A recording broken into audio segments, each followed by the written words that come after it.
What's going on, everybody? This is Daddy Goodz. Welcome to the Plenty of Feet podcast. This is a foot fetish podcast. However, we talk about whatever the fuck is on our mind. So tune in, enjoy the fucking show, baby. Oh, and today we got Liliana, aka Kami Coochie. Check out her OF link. Of course, that's on her Instagram. Her Instagram is in the description. Oh, and by the way, this episode is sponsored by Fleshlight. There's a link in the description of this podcast. Click it and get yours. It directly supports the podcast when you use that link. Enjoy the show, everybody.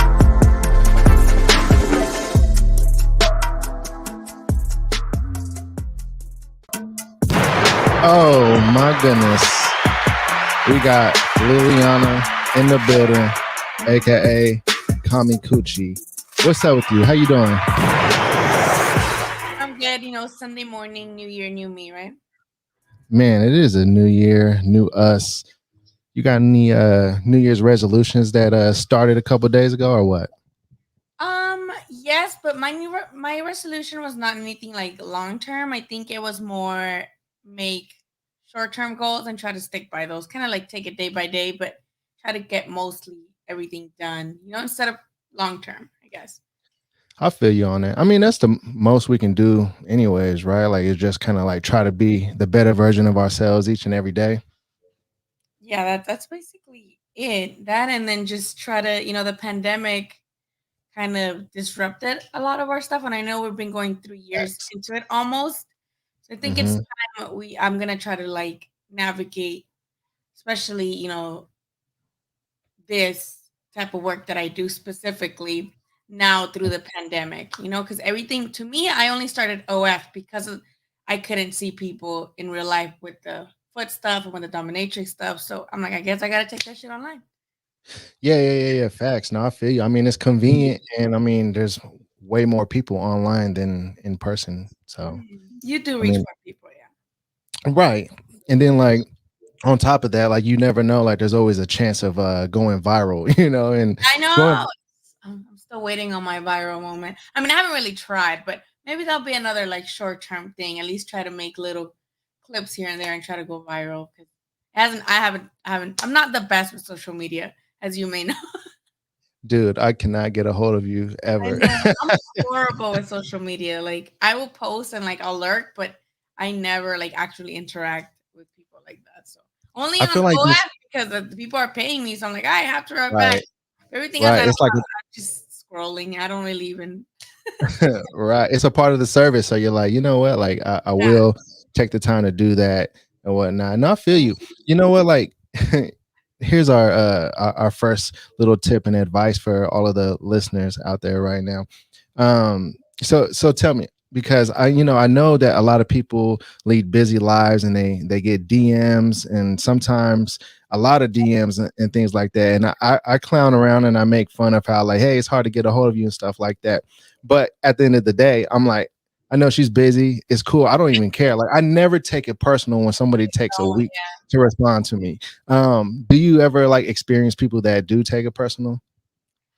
Yes. And a lot of times, even in this, I don't know, can you say the sex word on the?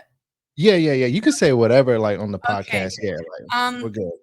Like with sex work specifically, well, not yes and no. Yes, because when it comes to like guys who are interested in me, even though it's sex work, it's work, they shouldn't be, and they shouldn't get those ideas. But to a certain extent, there is, right?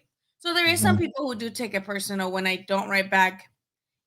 But because a lot of times, most of my followers on any sex work platform, they're also my mutuals. I feel like they're like you, like they know that sex work is not my only job. I do have a vanilla job. I do have like a 9-to-5 professional job. Like I do have a job. So, and they know I'm a mom, so they know that I have stuff to do. I have other job.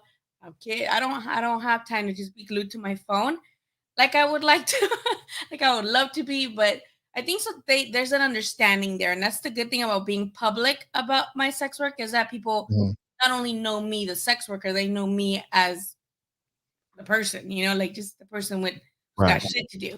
But no, not really. I think with subs, like I'm a dominatrix who part-time now because of the pandemic.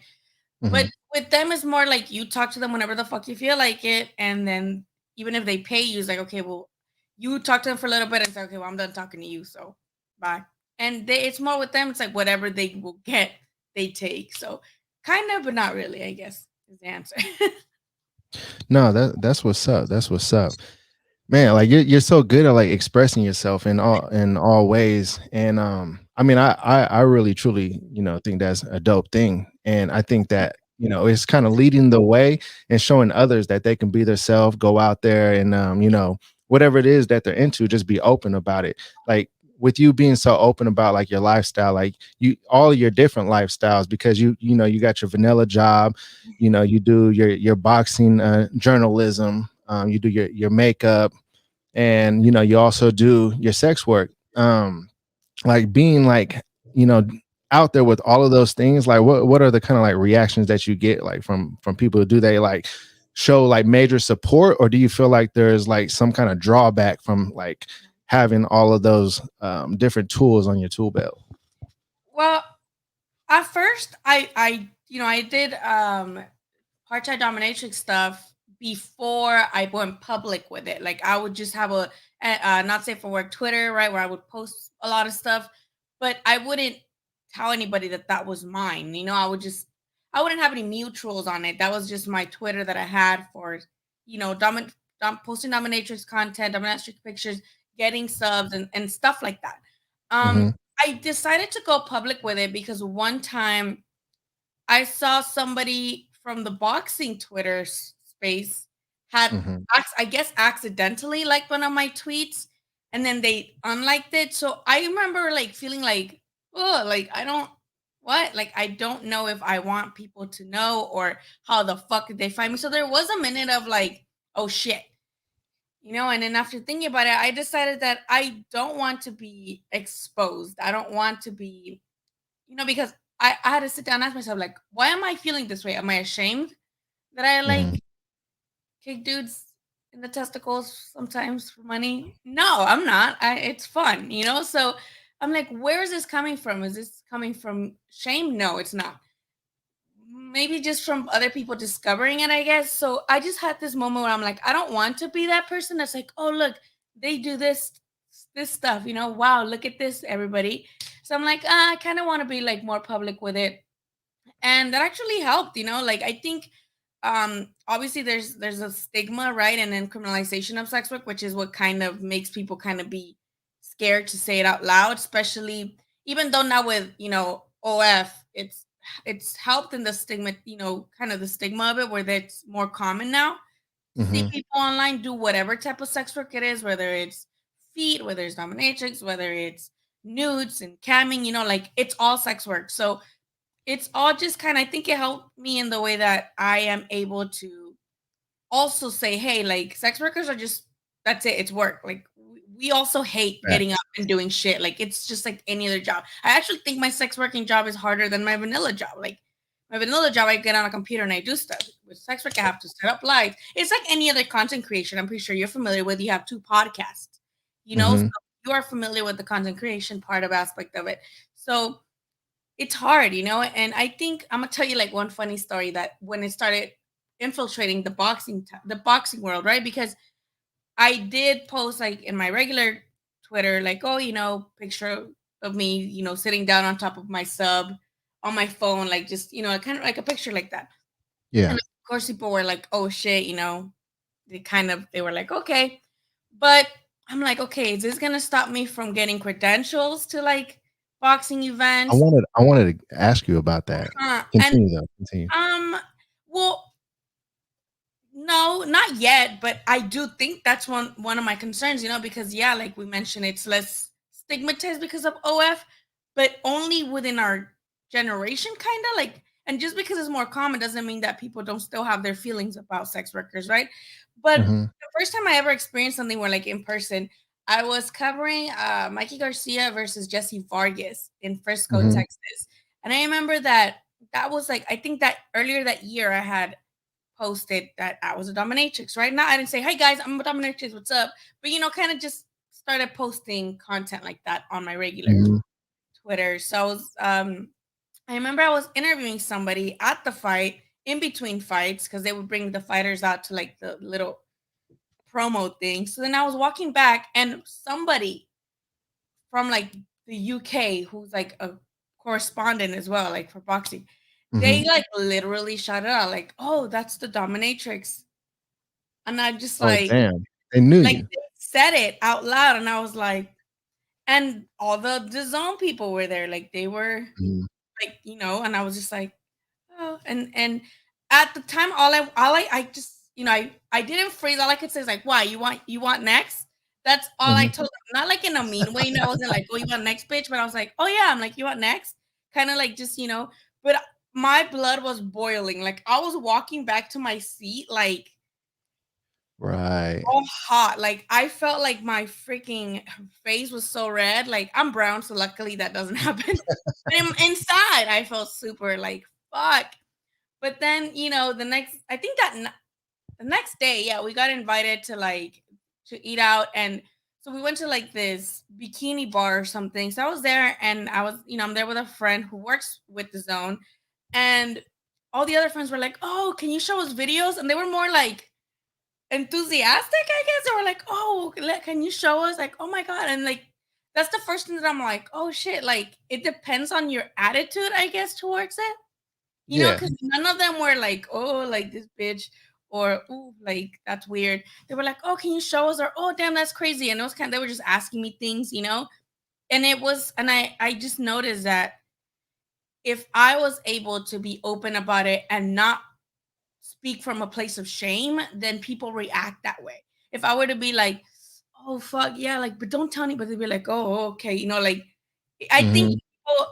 people react to how you portray things. If I'm like, How "Oh you yeah, I do portray it. this and this is who I am," then people be like, "Oh, okay." Like, they might have questions, but they're not gonna, it's not gonna be like, "Oh, that's weird." I have yet to encounter anything like that. But that's the zone too. I don't know how you like boxing, but the zone seems to be like more chill. Mhm. BBC hasn't said anything to me or denied anything to me yet. I don't really cover their big fights. I usually just go to like smaller events. Golden Boy, same thing, like smaller events. But luckily, nothing with Top Rank. I have never been able to cover Top Rank, but there, You I try to think get credentials for Top Rank? I only had gotten one, but it was through somebody else, like when I was freelancing. But with them, I know they're more obviously like more traditional. They're like very vanilla. So I feel like that would be the problem there. Like I wouldn't probably be able to ever because of that. I have a feeling, like Mhm. and I don't know if you were familiar with what happened with like the girl Sushi and like Pulev when he kissed her. Did you I hear about Yeah, so I heard about that, and she tried to say that, like, he, like, did something that got Yeah, him in like trouble, that right? wasn't planned, right? Like, so Okay. she was interviewing him, and then at the end of the interview, he like grabbed her and kissed her, and she kind of was just like, like, That's and out the of video pocket. ends, right? Yeah. But so she was like, oh yeah, that's uncomfortable. Of course, that's non-consensual. Like, that's not okay. But when they started going on about how she's gonna get a lawyer, then videos came out of her that night at his after party and then grinding on his team. Like, obviously, I can see when people are like, "Oh, Mm, this dumbass, be like, bitch, like, fuck her, like, she's just trying to get money." But I think right. what people like when you look at the greater picture, you think, okay, well, one thing is consensual and one isn't. Like, she Mhm. didn't consent to him kissing her. She's consenting to be grinding on his people, like his team. And I Right. again, like, I do get people's point where it's like, oh well, if she felt uncomfortable, she shouldn't have gone.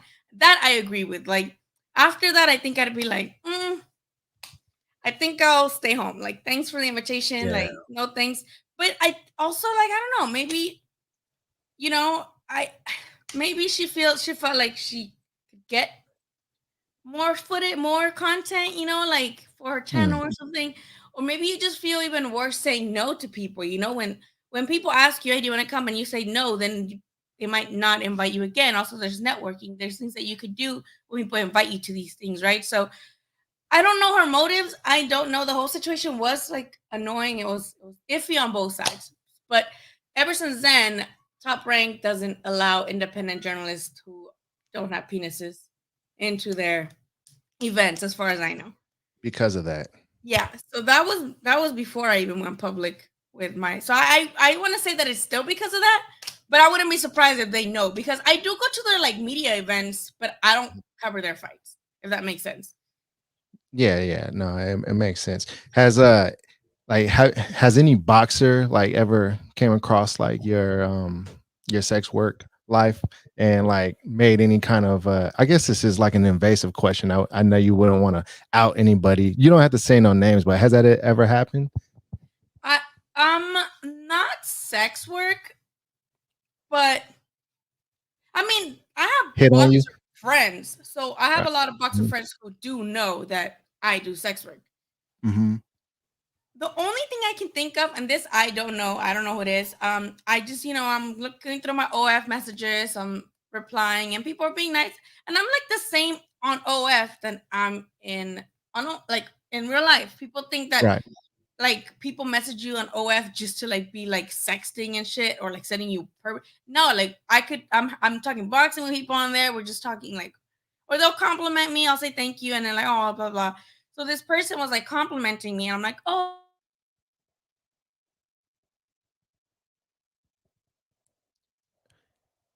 Lily just completely froze everybody.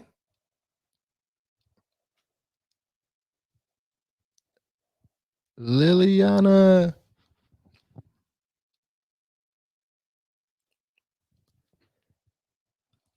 can you all hear me? We are mid podcast and I think she just lagged out. Let's see if we can get her back. Everybody smash the like button, by the way. You know that helps others discover this podcast. I see you all in the comments too, by the way. Um, just give me a second. Let me see if I can get Liliana back on here. Oh my goodness. It just went all the way out. What's up, everybody? I did have Liliana on here for the last 17 minutes. Not sure where she just went.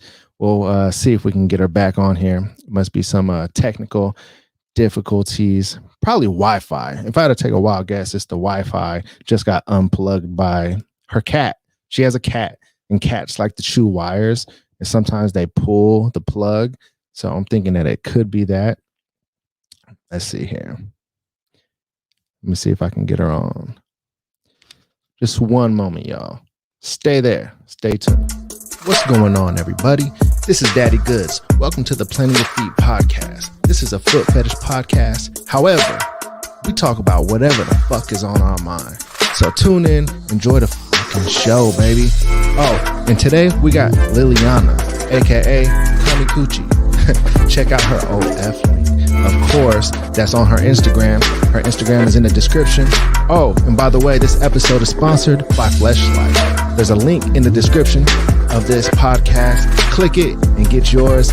It directly supports the podcast when you use that link. Enjoy the show, everybody.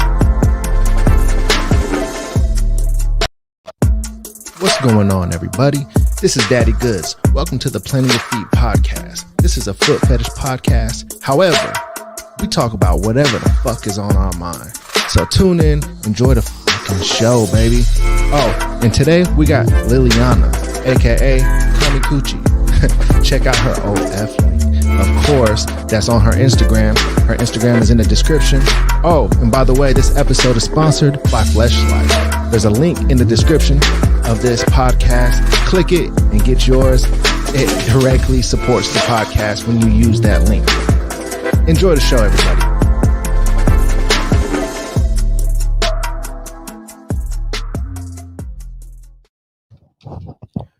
What's up, y'all?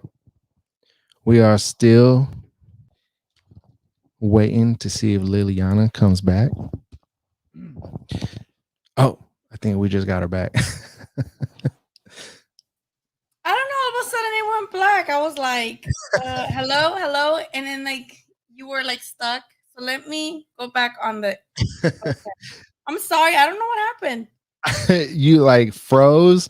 Both screens though froze, and Both then screens for me froze too, and I was like, "Hello, hello." I'm was sorry. I frozen to you or? Yeah, you were frozen, but you were, but like I'm gonna have Maybe to get it's like on. stuck. I don't know. I'm gonna have to get on Melon. I think we just discovered the No, flaw in I don't know. Or the maybe it's streaming me. I platform. don't know. Maybe it's mine. Maybe I don't know. Let me put it back up. So let Uh, me continue my story. My bad for the interruption. I was oh, waiting. yeah, I all was like, good. hello.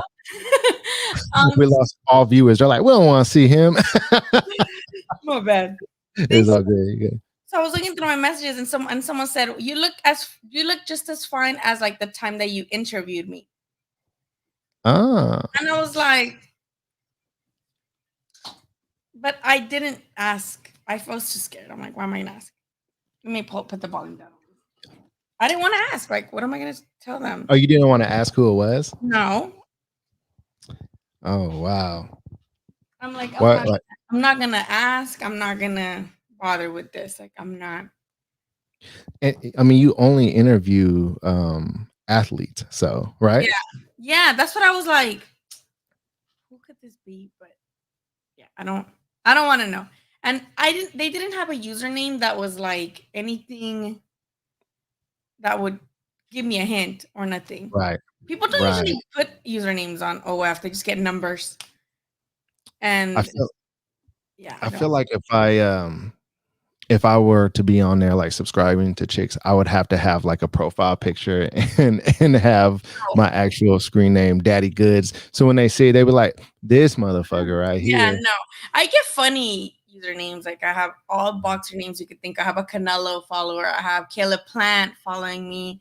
I have fucking all these boxer names. I have someone named Freddie Mercury on it. Just people put whatever names, but most people just leave it. So I didn't want to ask like who this like, oh, who are you? Because I just rather not know.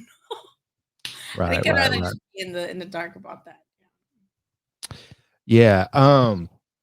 I just had a question on the tip of my tongue. I do this so often. Oh, it was oh, it wasn't a question. I was gonna say, so like when it comes to like it's interesting because a lot of my guests on this podcast, right, they have an OnlyFans and they're into that world, right?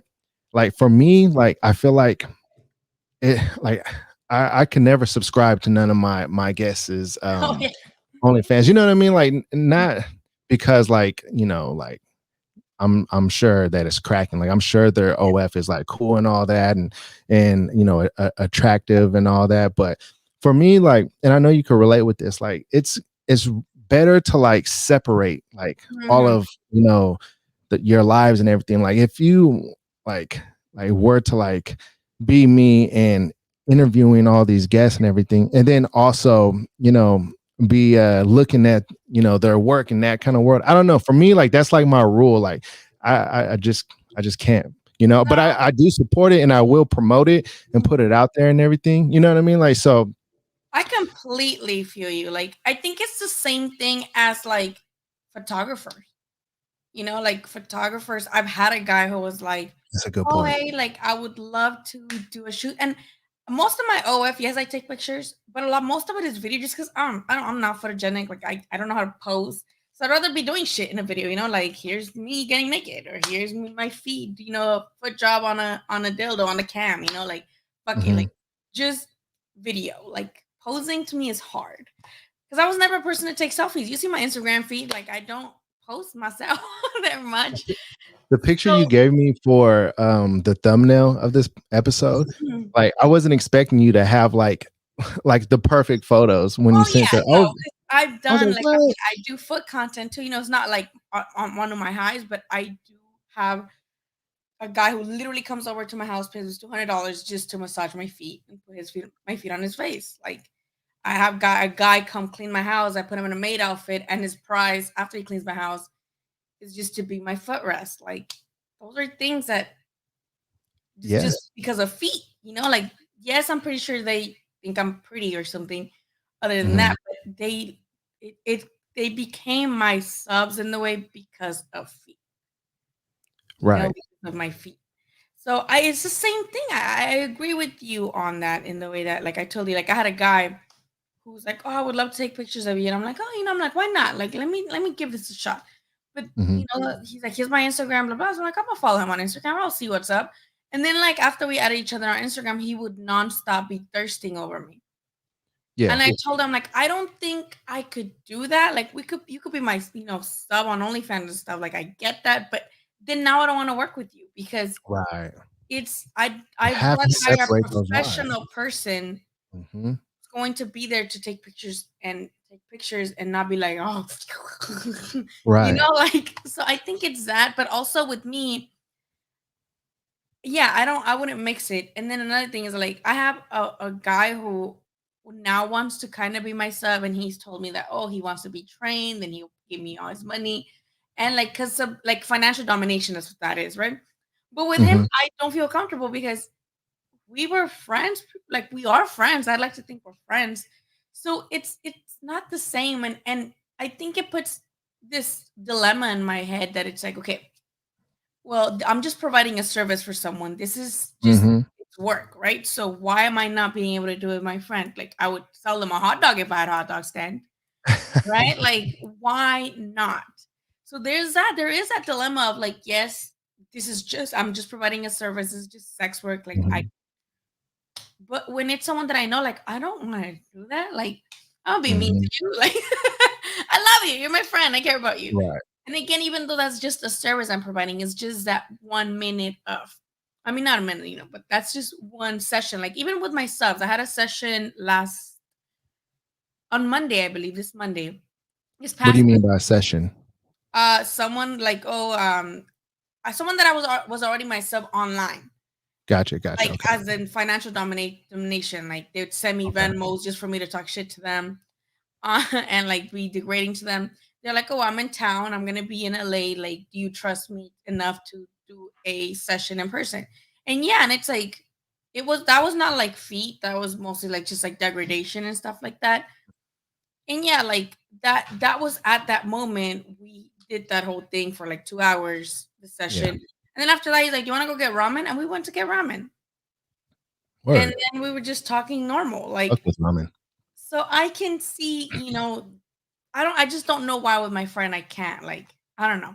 No, I mean it totally makes sense. I think that's one of the biggest flaws with our culture today is that a lot of people think that a male and a female can't actually be friends. Yeah, no, And that's a lie. Yeah, I have so many friends that like me too. are not like attracted to me sexually. They may think I'm pretty. Right. I hope they fucking think I'm pretty.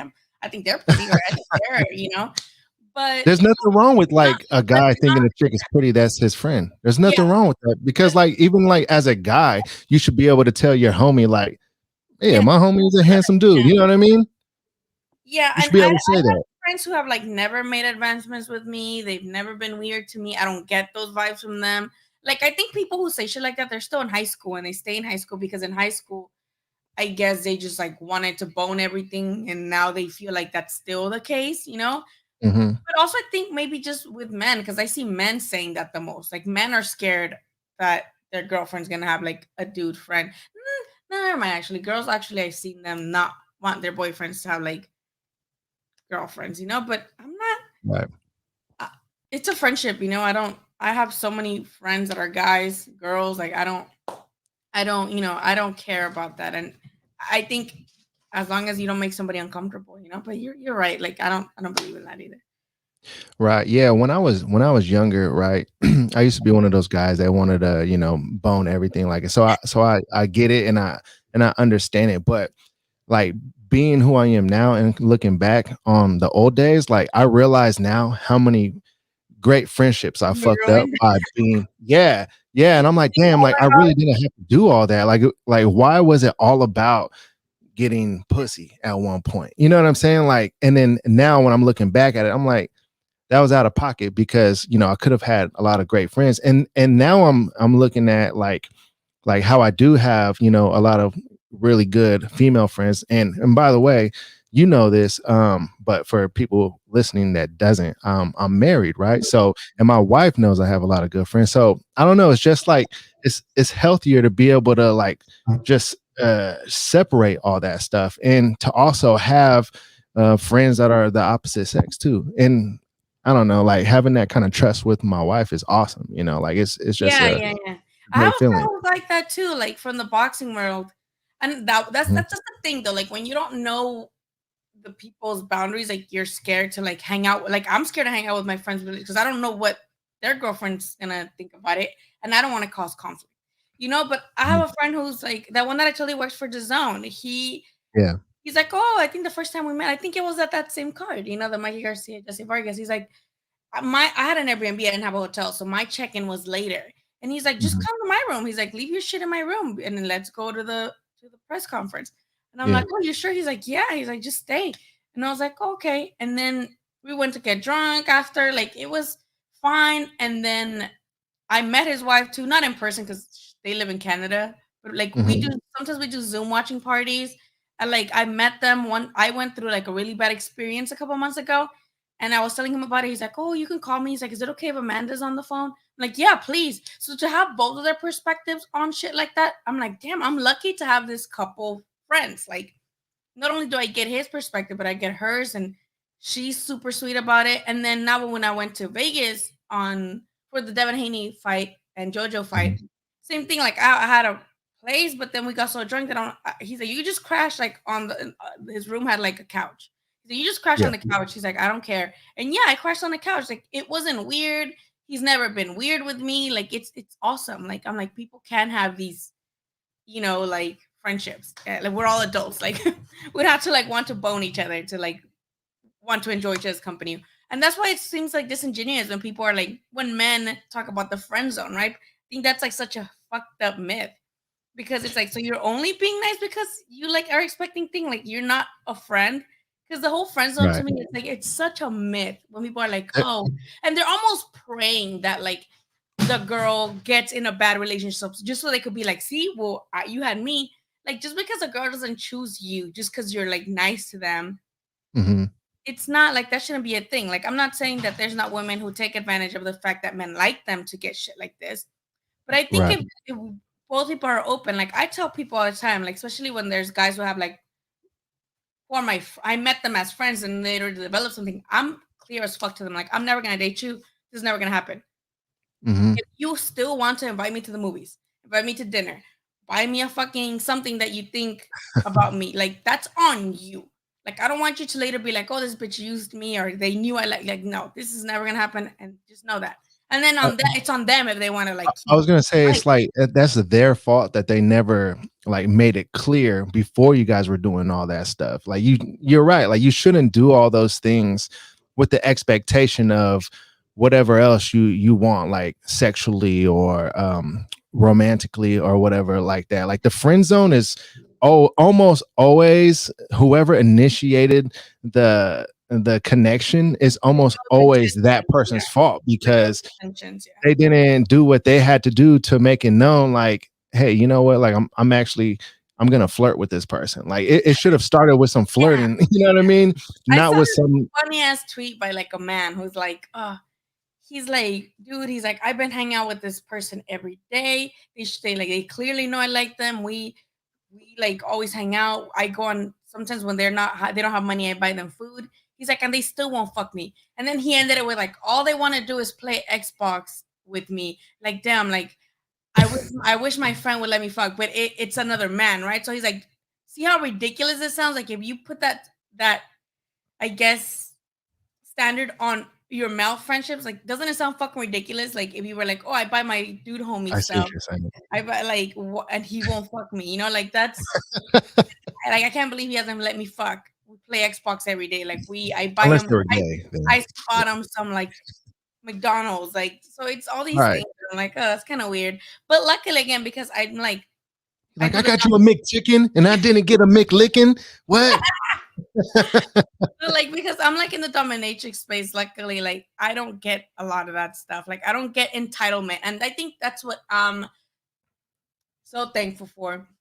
Not only that like it's my mutuals who are most of my, subscriber base, but that it's like my subs in real life or like people that are submissive in a way because I never get entitlement. And when I'm on Reddit looking at like other creators brands, it's always like men being super fucking entitled or girls who have like free pages and guys still want more free shit like on their DMs. It's like that's what I tell people. I'm like, I would never have a free page. Like I understand people wanting to get pay-per-views through DMs, but no, no dude's ever gonna, no, for free, no. But like that's the thing, like I don't like the entitlement of it. Like girls can have their free pages, but men come at their DMs wanting customs for free just because they have a free page, you know? And it's like, no, like Right. your free page is to post maybe lewds or whatever you're comfortable with, and then that way it sets the pace on what you're gonna send on the DMs for a paid amount. But I see so much entitlement or so many of these content creators being disrespected. And I'm like, I have yet to be disrespected in my OF. So you guys hear my cats fighting? I hear the cats. Oh my god, sorry. I know what it's like. I have 2 cats as well, and they're fucking nuts. Like seriously. They're gonna be running around here. But again, so I'm like, I think that, back to the being able to be open about these things, I guess that's the good part of it. That I have yet to be disrespected by anyone on my OF.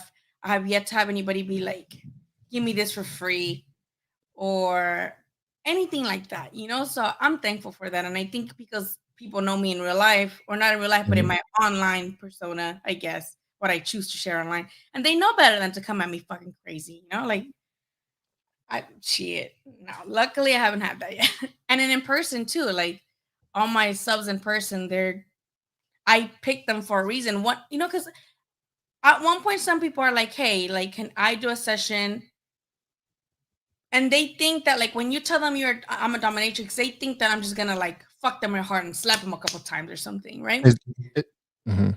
And I'm like, a lot of people are like, oh, can I do a session with you? And I'm like, what do you think goes on in these sessions? They're like, oh, well, can I fuck or whatever? And I'm like, the only fucking that's gonna happen is if I put on a strap on and I fuck you, which I love Whoa. doing.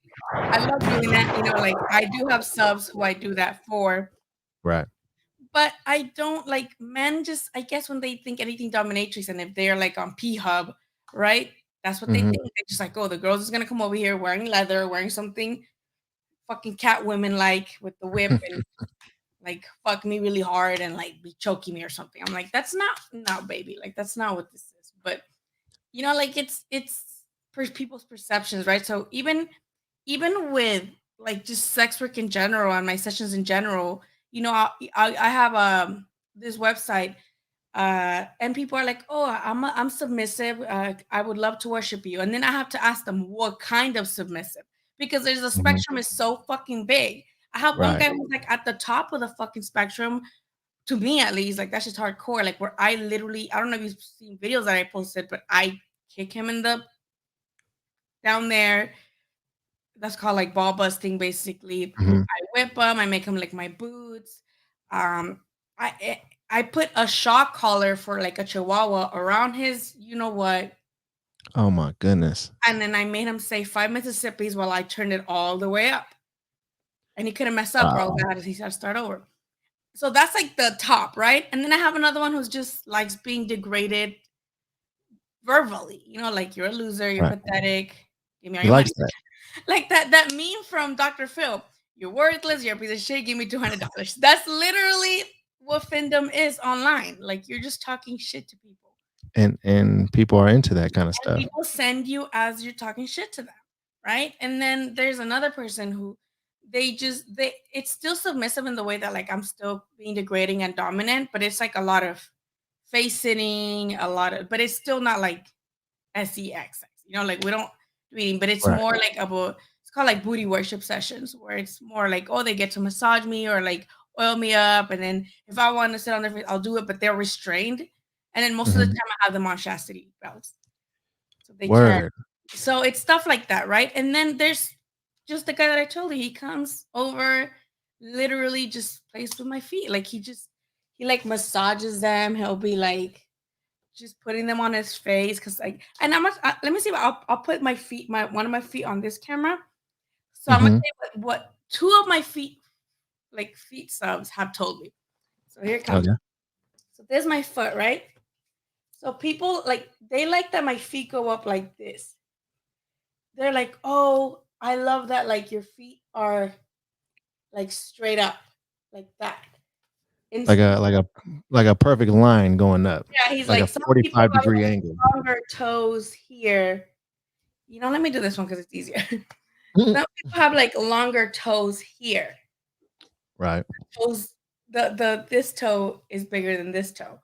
So that's what they compliment me on. Like they'll be like, "Oh, your toes just go up and they're all like kind of like the same size." And then while I have it up here, let me see if I can get it focused. I can do this thing like where I could just move my pinky toe and like people don't.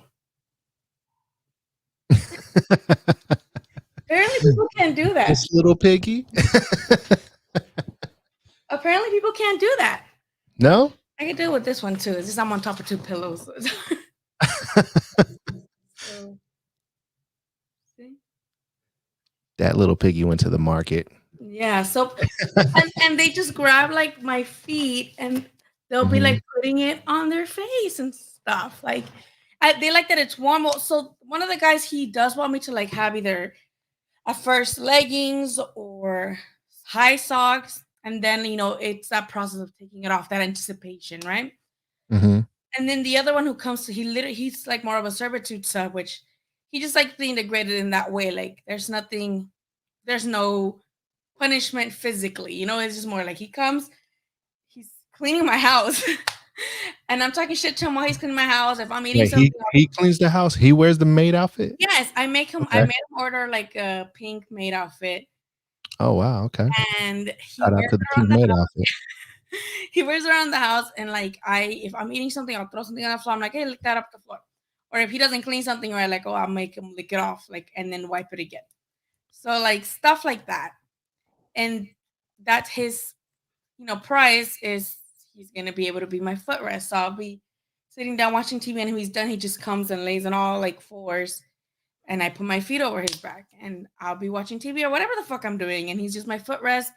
If I'm feeling generous, I'll like also let him take my boots off and like just get sniffs and stuff like that, depending on how good of a job he did cleaning my house. He gets to snip my feet. One time he did such a good job. I'm like, oh, okay, like yeah, you get to like literally like put my feet in your face and all of that. So it's Seems like you like that. yeah, like he got like an erection immediately, like after he like I saw my feet, and I Hmm. I would laugh at him and it's like just tell him that he can't do anything with that. Tell me about the chastity belt. Like, do they provide their own chastity belts, or do you Yeah, like? no, Okay. yeah, like everything they provide. Like I have my stuff, obviously, my whips, my strap-ons. I have a couple of masks. I have ball gags. I have stuff like that.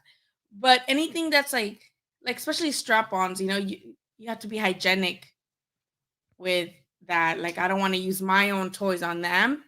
Right. Do They you have have to put a condom on it, or? well, I use their so this is just the attachment. So I use their attachments. I don't Okay. give them mine, but we would be able to do that if I had to absolutely use mine. And honestly, I probably just like let them keep it or something. Or like I Right. don't know. Right. But it's mostly like that. Like um the chastity, same thing. They buy it, they provide it. The longest I kept someone in it is 3 months. Oh wow. Uh-huh. 3 months. Yeah. I would lose my mind in Yeah. 3 months. That guy probably lost his mind. And then they like there's some that have like spikes at the bottom. So if you get hard, like get an erection, like you're gonna get like, that's the Oh punishment. goodness gracious! Yeah. Like you couldn't. People like couldn't do anything like regular because if they ever got aroused, they would be poked by the Yeah. spikes. Yeah, and they gotta Gosh, sit down to pee because they can't, that like sounds how they gonna. so hard. But what about like bathing and stuff like that? How do you bathe in the chastity belt? I don't know. That's a good question. I never had to think about that. Probably hard to wash it. Like Yeah, maybe get the pressure like hose and just pressure. I don't know. that's probably the only way. I But would I mean, think so. Let's I see. mean, I don't know. I don't know. Or maybe you just don't. So I don't know. That's kind of crazy too. Like if you just couldn't wash yourself for the whole time you had the chastity belt on. It's kind of like if you had a cast on, right? Like if Yeah. you broke the arm or something, then you had to wear the No. cast. Well, it depends if it's like metal or plastic, but they don't. Most of the ones I've seen, they don't move. Like it's not like you could grab the metal up and down. Like it's just a stationary thing. Like you just have it on and you can't move Mhm. it. So I don't know. That's a question. All right. So you know how like a lot of people who are into the foot fetish thing, they like the way feet smell. They like to like purchase shoes or socks or whatever they like to smell, right? So after I said cast, wouldn't it be crazy like if a chick had a cast on her feet? I bet you that would be like Oh something yeah. that Oh because yeah. like imagine if you couldn't like wash that foot for let's say a month or whatever. I think the cast is a high draw. It's a Someone could probably sell that for a lot of money. yeah. Just Yeah, I think so selling that too. after a month. Well, my friend recently got in a car accident. No, he fell at ice skating or something like that, and he like fucked up his like feet, and apparently he had to go and get a cast. And after he sent me the picture after he took off the cast, his whole foot down, he was fucking crusty, bro. Like What? he showed me a picture. I was like, and I was like, he's like, look how disgusting this is. I'm like, you can make a lot of money on that picture on the internet. I told him straight up, like that picture, like even how crusty your feet are, like people would love that because I've had like online feet people request I go fucking walk outside barefoot, dirty ass feet, and then show them my dirty ass feet. Are you able to see the comments on your end over there? Yeah, You're getting requests as we podcast. A lot of shoe requests, like please dangle the shoes. I just have pantuflas. I don't have shoes on right now. I'm in my house. I have like these. My cat's in the back chilling. Oh snap! We haven't even done a foot commercial. Oh my goodness, we just been chopping it up. We haven't done one foot commercial. Could we do a foot commercial? What you think? Some people also request like a lot. A lot of that I see is leggings and then Mhm. like pantyhoses because pantyhoses. I don't know. Yeah, Like that's a big one for sure. that's a big one, huh? Yeah, The let's do holes it in for the back. Ooh. hey. Oh, let me see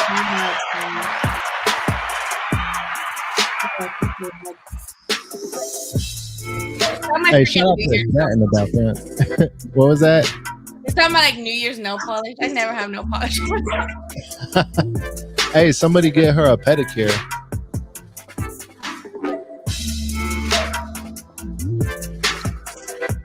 Smash the like button if you're watching this right now. It helps others discover this content.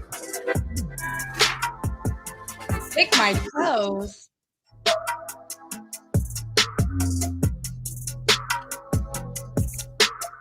That- My toes look like I used to always be insecure about my toes. That's why I'm like, what the heck? There's people who pay me to like put my feet in their face. And my feet are Mhm. not like I don't have like ugly toes. Like you could No, like but they always look like you speak Spanish, right? Or no? I mean I understand more than I speak. They look like little cacahuates, like little peanuts. Like the ones still on the shell that get toasted. That's what I feel like my feet look like. My toes look like. My mom used to tell me like, "Oh, you have little cacahuate fingers," and I mean toes. I'm like, I do have little cacahuate toes. So now I'm like, oh my god, like there's people who pay me to like just be in the presence of these little cacahuatito toes. So I guess It's a I'm like, beautiful world we live in. what shoe size I am 6. I'm size 6. That's a small foot. Yeah, my son is a 6.5 now, so he's like more than me. This is my little Oh, so he's outgrowing mom already, huh? the guy that like one of the guys comes and he just like I'm really flexible, but like he will like put his my foot like this on his face, Hmm. and then he'll be like making the most like satisfying sounds. Like he's just I just Like made just life by like right. and he tells me like oh like I like especially the ones that like take my like I have shoes on first and then they take my socks off and then they put their like I like to feel that warmth on my face or like the feet, I guess, being warm. Do you feel like a form of power like when you're having these kind of sessions? Not with the feet. I think with the feet, I'm usually just like minding my business. Like the guys will just come and like their footrest or just my I'm like on my phone doing whatever I need to do, or I'll be kind of like same like not on this computer maybe, but on my laptop, and then they'll be massaging my feet. I should have sent you a video. Now I can't because I have the foot cam. But I have videos of like Okay. these dudes massaging my feet. Obviously, Word. they wear a mask for like, For you like know, privacy and stuff. privacy, but I do Yeah. have their consent to film and stuff. I would never, do Right. that to someone who doesn't consent. So I do have their consent to film, and I do have their consent to share these either on my OF or on my Not Safe for Work Twitter. And that obviously Mhm. attracts like other people who want those things, right? Um, but the other one of them, he just wants me to like lie down, and I'm lying down basically. That's Right. the only request, that I'm like lying down. So we put like a little blanket on the floor or whatever, and he just like does his thing where he's just like putting my feet in his face. And then after we can like watch UFC together sometimes. That's dope. This is what I mean, Heck where it's yeah. like, well, they call it in the dominatrix spaces, they call this aftercare. And Mm. aftercare is like you just cuddling with them, or patting them like, oh hey, you did good, like you took a beating, or you did well in this session, and that's what it is. But with him, because I met him through like combat sports, I Mhm. really liked him already as a person. Like I liked him as a person, and he's the one that reached out to me, and he was like, "Hey, like by the way, he actually, when I came out as a dominatrix on my regular Twitter, he's like, "Hey, he's like, you do foot stuff." And I'm like, "Oh, what do you mean?" And he's like, "Oh, well," he's like, "I have this foot fetish." I'm like, "Oh." And with him, I was like, "Oh, comfortable." Oh, yeah, yeah. I'm like, "Fuck it. Yeah. I don't, I Right. already like you." But it's not like my other friend, who I was like my friend, and I like known hard stuff about him. So I'm like, "Oh, like I don't want to be mean to you." But with this one, he's not like a sub where like it's degrading or anything. It's just, Right. yeah, like he Yeah. just comes in, it's the foot. And then like I tell you, after he'll be like, "Oh, did you hear about this?" And I'm not big on UFC. Like I am just a casual, like I'll just see the highlights and shit. And Same. he'll be Same. like, Same. "Oh," like he'll be like, "Oh, hey, like look at this." Oh, cool. And then we'll like, I think last time he brought a talk can, so we had a talk can after, or I forgot. We had talk cans. So So I'm like, "Oh, it seems like you like your selection process when it comes to that. It has to be somebody you have some like history with, not oh yeah." necessarily like in your like in the outside world and everything, but like definitely like even with internet interactions, right? Yeah, for example, like there's this sub I have in Florida who like he gave me like $1,400 within 2 days, just like of me talking shit to him. Um, Oh, and he always tells me, he's like, whenever I'm in LA, like I want to have like a paying session with you, like a real session. And that's one person that, of course, like once the pandemic hopefully chills more, I would love to make that happen. Now, with this one that I told you I just had on Monday, he had like tributed me a couple of times online, but I was still not comfortable having sessions in my house with him. Like my house is only the ones that have been long term and like foot right, stuff because it's easier. But most of them, I'm like, okay, well, you're gonna send me a copy of your ID, and then you're gonna book the room. Like it's for safety right. purposes. Like I don't. Maybe it becomes long term. They can come. Only two of them have came to my house. Like I usually don't bring them into my house for safety purposes. But one's like super long term. It's been years. And the other one's like the guy that I watch UFC stuff with. And I mean, the guy who cleans my house comes but it's not that often. It's probably like once every 3 months or something like that. But most of the time, they either have to book a room, or they have to book a dungeon room for A dungeon room. Like, for what's a us to be dungeon able room? to do it. Oh, oh, baby. There's actually like people Tell who me have about it. businesses that are like, it's a dominant. They have them. There's people like renting a booth in like a makeup station, or renting a chair or at a barber shop. Kind of similar to that. They have like dungeons, and there's people who are there full time, or there's rooms they can rent for like you to come with your dome and be doing a session there. I didn't meet her, but like the one I know is from the guy that the first time we ever did a foot session, it was there because again, I didn't know him, one of them, and I didn't know him like that. I knew him on the internet. So we did it there and it was amazing. I was like, oh, I can't wait till I have like my own house and I'll have one of these. So this lady basically Mhm. has like a big ass house.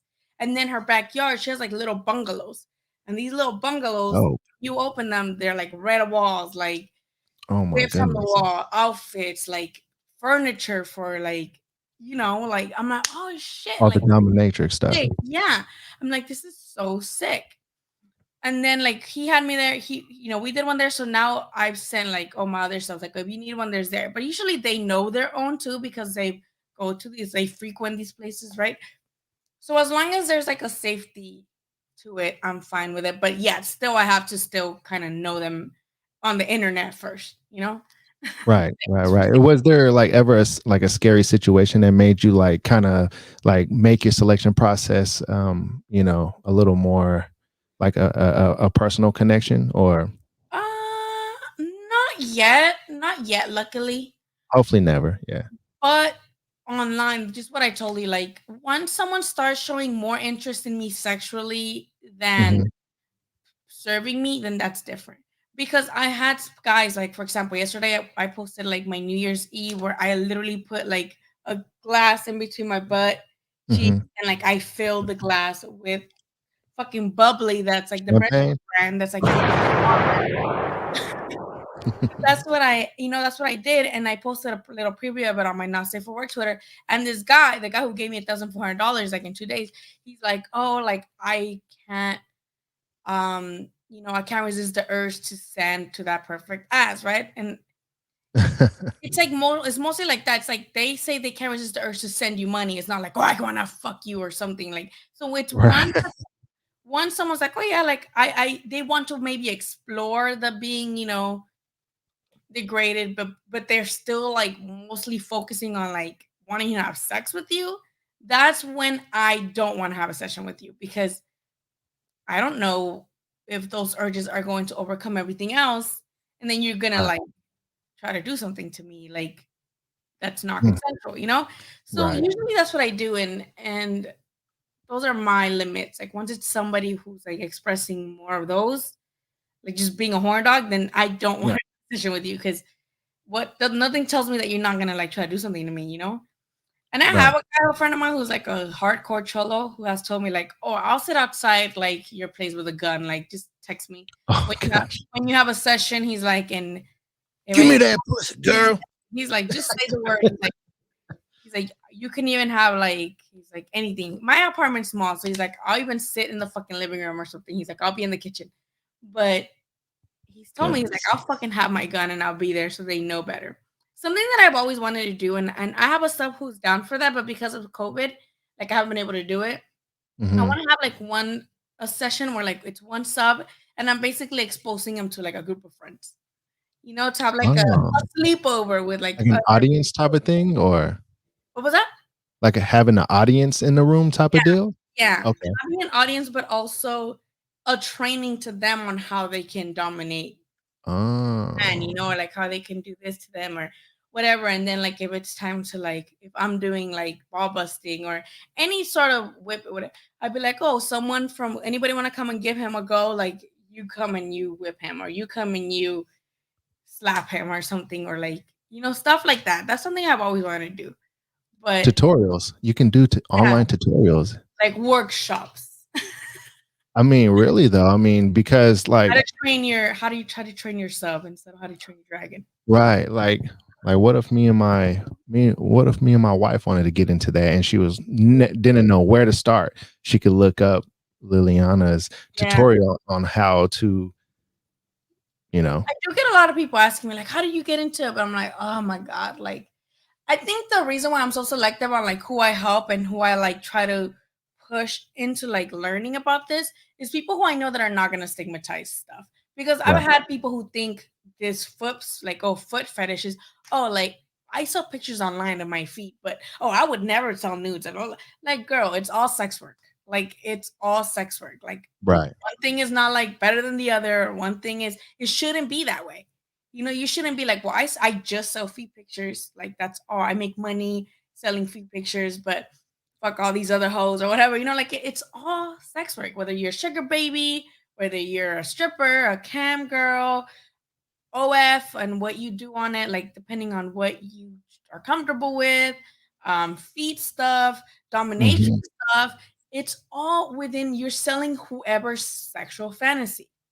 Right. Because even though feet you can have like a foot fetish, it's still at the end of the day sexual gratification. Like it's still you're I, turning someone on.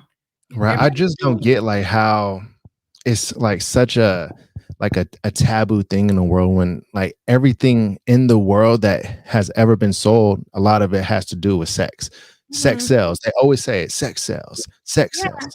and I Like you you don't seem like necessarily my have to be showing, like any of your body man. for people to be looking at your Instagram and be jerking off to it or something like it. You know what I'm saying? Like, so I mean, like even like a chick like constantly taking pictures, or guys constantly taking pictures, showing whatever it is people are attracted to on them, or their body.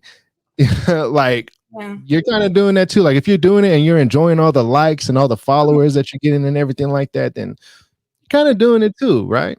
Yeah, and sexualization in general, like, is very taboo, right? Like, you can't just talk about like sex like that unless couples are like, we're trying for a baby. They're basically telling you like they're fucking raw, and it's like normalized to do that.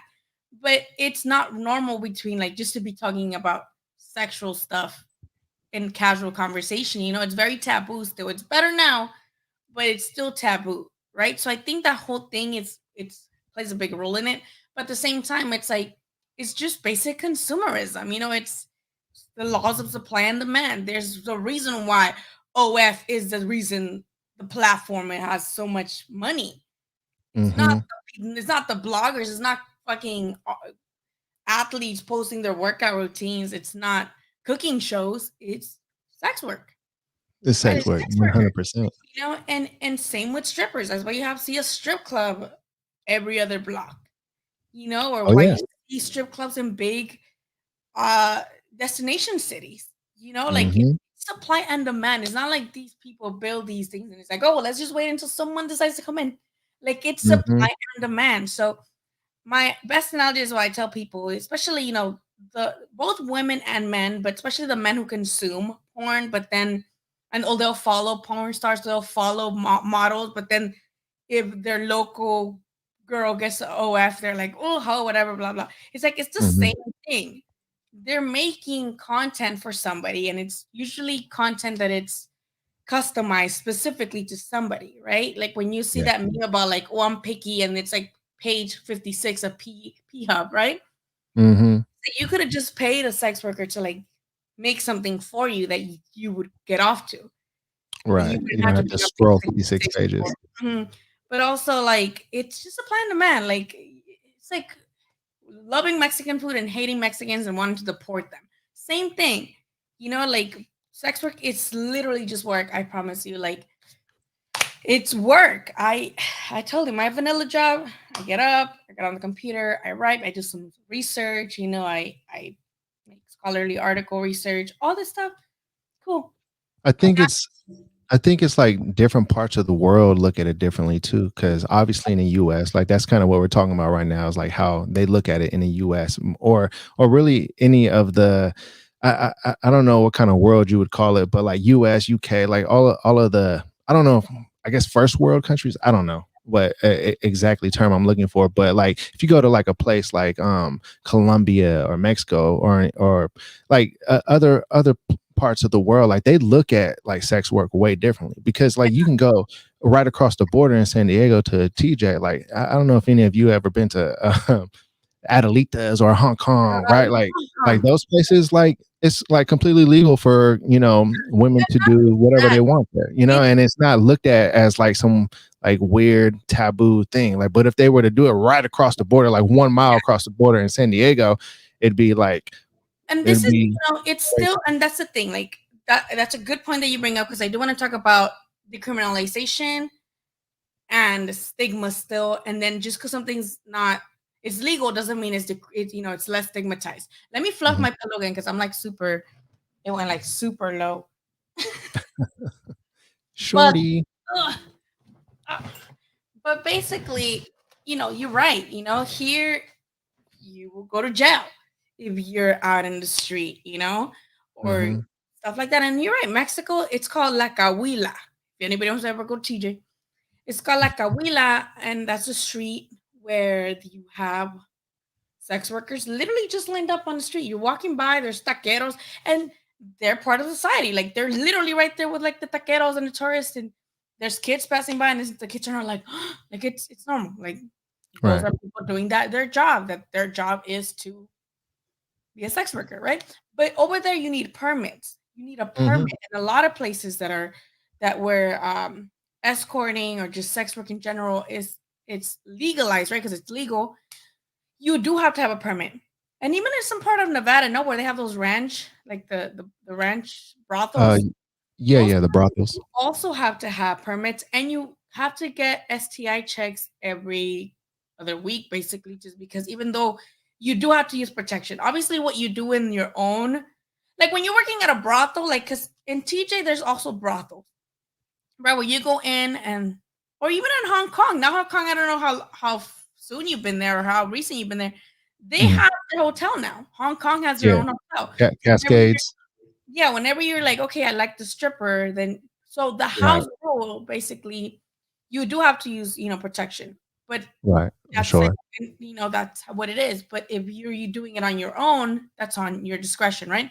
But you Word. do have to get tested, and that's why when people stigmatize sex workers, they're like, oh, hoes, and you guys have diseases. Like it's actually the way around. I think sex workers who do meetups or who do escorting or who do They don't engage want in all that like stuff. actual, Yeah, like they do get tested. Like they're actually probably get tested more than anyone you know, because if I feel you like want, that's got to be frightening too. Like, you know, if you gotta do sex work, you gotta get tested. It's not like you're gonna be like, oh yeah, I'll just get. I'm pretty I'm sure if you sure. get an STI that's like permanent, then that's it. You can't, like you can't do anything anymore, especially in those places that require the permit. You can't do anything anymore, right? So the same thing with the stigmatization of just STIs. STIs is just a common infection. Like you can get it off most of them, right?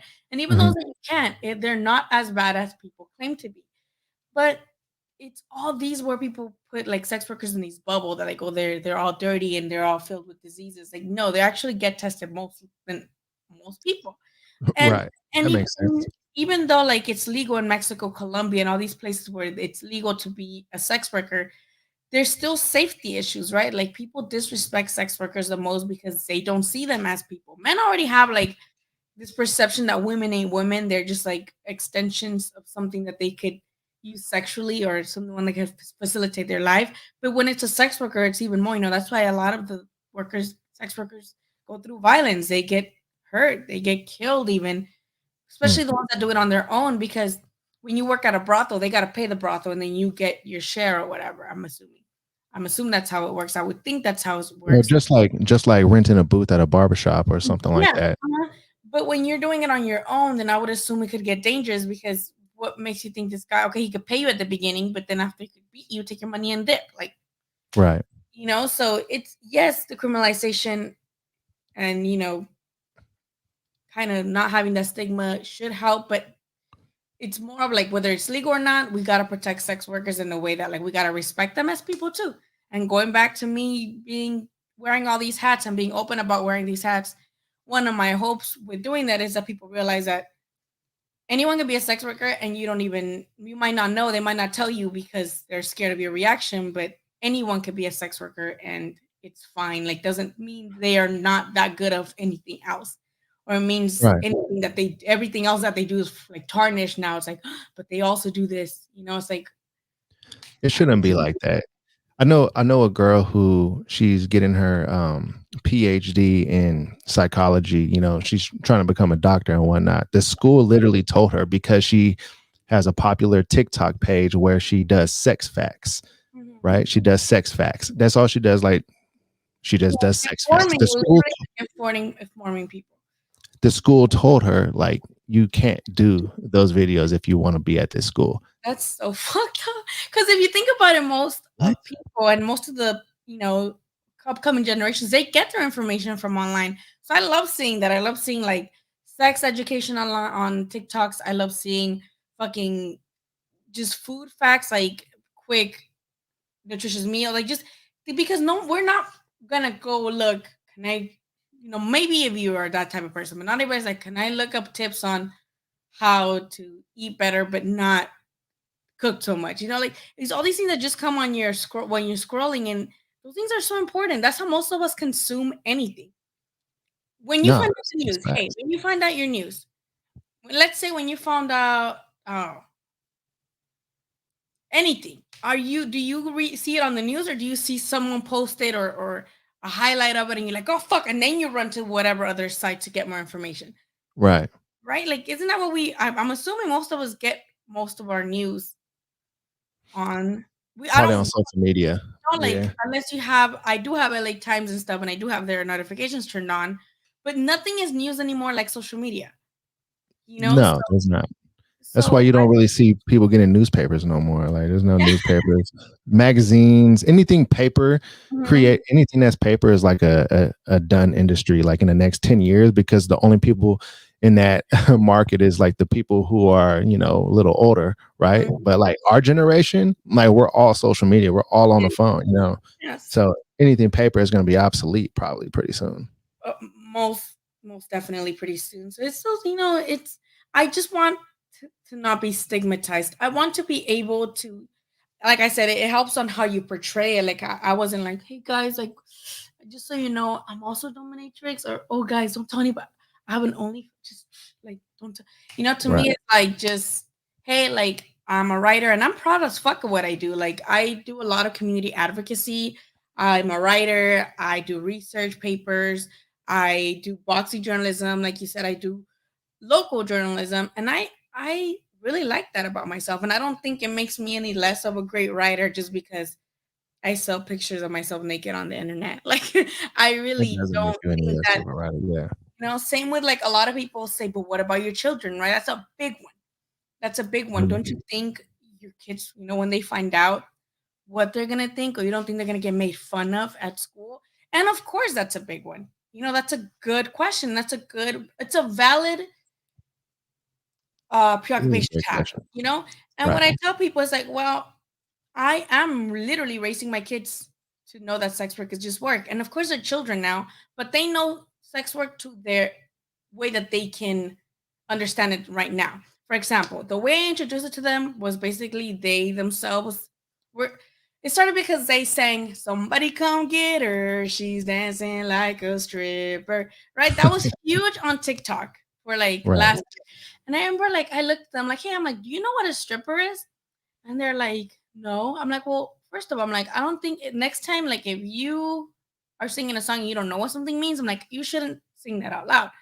I'm like, two, Mm. I'm like, well, strippers, they're people who go to grown up places, like it's a grown up dance, like dance place.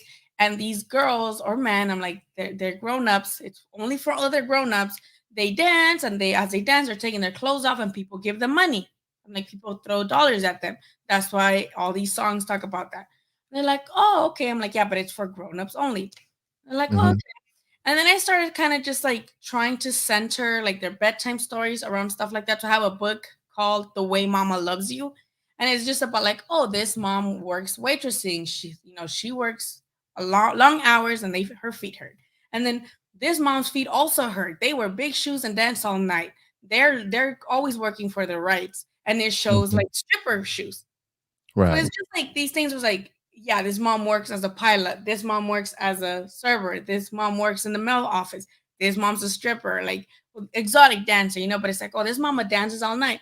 We don't sexualize our bodies in our house. Like I grew up like that with my mom, like to where my mom we'd shower together. She'd like take her clothes off, and we were never like, or like, like we just walk around, Right. So same here. Like my kids are getting older, so I did tell them like, oh, like both of you, all of us, if you ever feel uncomfortable with us being naked in front of you, you have to, like speak up. And they're like, no, we don't care, because my little one's always naked. But I did tell his brother, like if you feel uncomfortable, like, but let me know. But I have to change my calendar. But let me Oh, bring it. yeah, yeah, yeah. I want to show you. I'm gonna put the screen on you. I gotta go and use the restroom real quick. Number one, y'all. I'll be right back. I'm gonna put it on you. Okay. Ugh, so most of like I have sex work friendly calendars. So this is a calendar for 2021 that a friend gave me, and it just says disabled sex workers. So this was January, this was February, March, and again, it's nothing super explicit, right? Like there's nothing explicit going on here. It's just their bodies, disabled naked bodies. This was June. Like it's nothing crazy going on. So I have this in my house. This is in my house. So my kids could be able to see bodies, and they don't sexualize them. Like my kids walk next to this every day. My son actually told me when we changed it to December, he changed it, right? So it was this one. And he's like, oh, we need to change the calendar. And he just got it, changed it, and put it back. It's not like my kids walk around, they're like, oh my God, like titties or like someone's nipples out. Like, no, we just, bodies are bodies.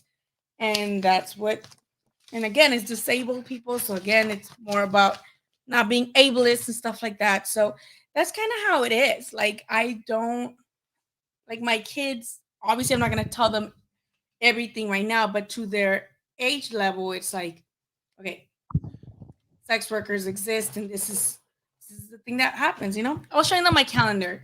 So this was for the month of December. What is that? It's sex Let me work see. calendar. Oh, So okay. Disabled sex workers. it's just like more of like That's what's up. representation, and then it's just so I was telling them like my kids walk by this every day and they're never like like like it's just they see a body and it's a body. My son was like, hey, we need to change the calendar, and he changed, so it's that helps also with seeing especially femme bodies as like something to be like horny about or desired about.